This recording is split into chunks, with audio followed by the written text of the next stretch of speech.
हाम्रो श्रम र सिप भन्ने कविता वाचन गर्छौँ। यो कविता मुकुन्द शरण उपाध्यायले लेख्नु भएको हो। ल यो कवितालाई कसरी वाचन गर्ने भन्ने कुरा चाहिँ आज हामी सिक्छौँ, वाचन पनि गर्छौँ। नेपाल बाँचे नेपाली हाम्रो गौरव बाँच्ने छ, नेपाली भाषा संस्कृति कला साहित्य साँच्ने छ। नेपाल बाँचे नेपाली हाम्रो गौरव बाँच्ने छ, नेपाली भाषा संस्कृति कला साहित्य साँच्ने छ। यसैले आऊ नेपाललाई बलियो बनाऊ, नेपाली हाम्रो श्रम र सिप स्वदेशमै लगाऊ। यसैले आऊ नेपाललाई बलियो बनाऊ, नेपाली हाम्रो श्रम र सिप स्वदेशमै लगाऊ। नेपाल भोको रहन्छ सितो एउटैले नखाए, नेपाल नाङ्गो रहन्छ टालो एउटैले नलाए।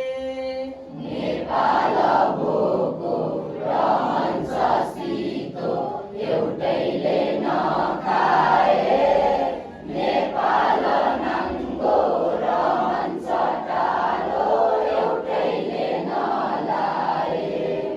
यसैले आऊ खाना र नाना सबैलाई पुर्याऊ, नेपाली हाम्रो श्रम र सिप स्वदेशमै लगाऊ। यसैले आऊ खाना र नाना सबैलाई पुर्याऊ, नेपाली हाम्रो श्रम र सिप स्वदेशमै लगाऊ। पहाड भन्छ पसिना पाए म स्वर्ग भुलाउँथे, तराई भन्छ सिँचाइ पाए म सुन झुलाउँथे।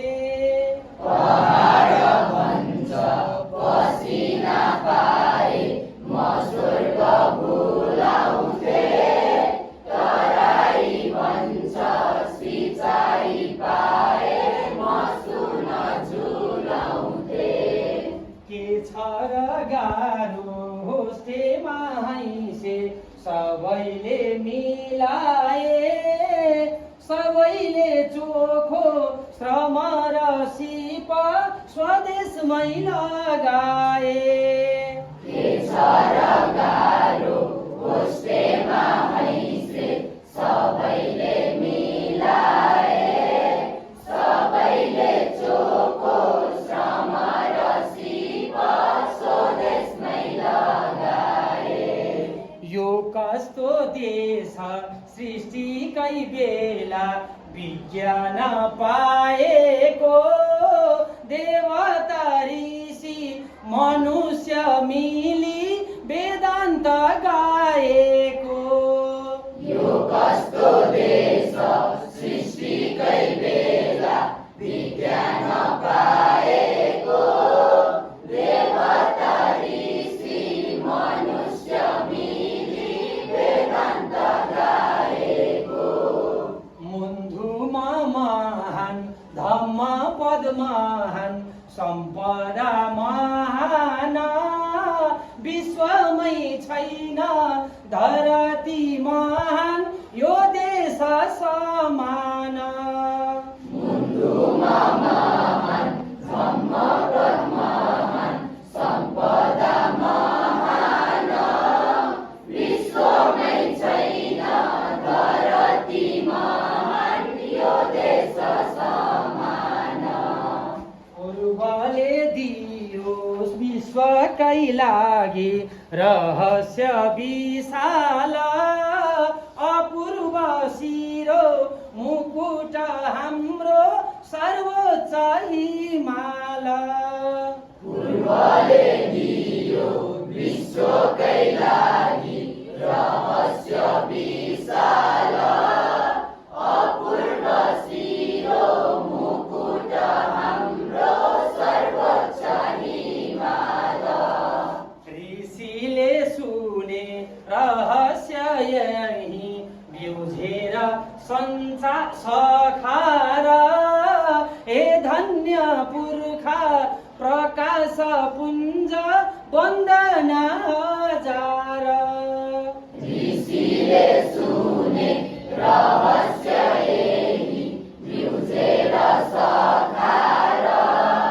हे धन्य पुर्खा प्रकाश पुञ्ज वन्दना हजार नेपाल आमा यो दिव्य आभा जगाऊ कसरी आलस्य निद्रा हीनता सारा भगाऊ कसरी नेपाल आमा यो दिव्य आभा जगाऊ कसरी आलस्य निद्रा हीनता सारा भगाऊ कसरी आशिष देऊ एकै र फेरि पसिना बगाऊ नेपाली हाम्रो श्रम र सिप स्वदेशमै लगाऊ